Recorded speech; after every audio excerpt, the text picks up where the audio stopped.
actually coming to terms with it. Yeah. I was thinking that you could read a line or two for the audience. This is from the end of the book. Yeah, just so people get a notion of how it sounds like. Yeah, this is the last page. I'm sorry to give away the ending. You know it by now. The question remains, what if the nation had responded to 9/11 differently? What if we hadn't retreated into platitudes and compensatory fictions? What if we had taken the attack as an occasion to confront the truth? We would, of course, have found much to confront, from malfunctioning radios to inept intelligence to impeachable dishonesties reaching to the highest offices of government. But beyond all these particulars, a larger deception begs to be met head-on.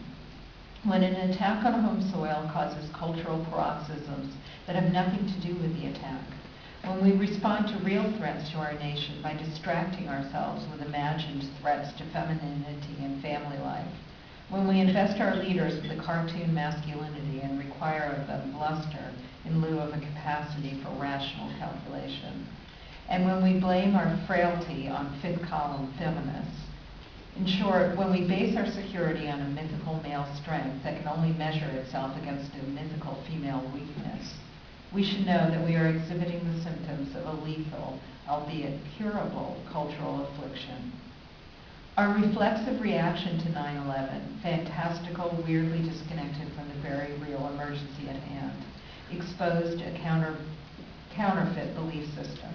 It reprised a bogus security drill that divided men from women and mobilized them to the defense of a myth instead of the defense of a country. That is why, summoned by an hour of danger to unity of purpose, we clung to the fallacy that only a house divided against itself can stand.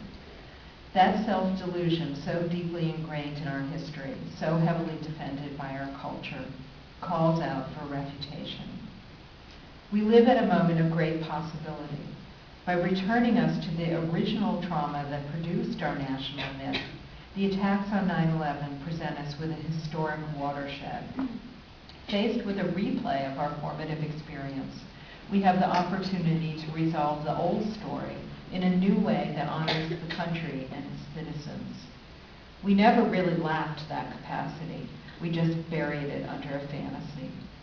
September 11 offers us, even now, the chance to revisit that past and reverse that long denial, to imagine a national identity grounded not on virile illusion, but on the talents and vitality of all of us equally, men and women both.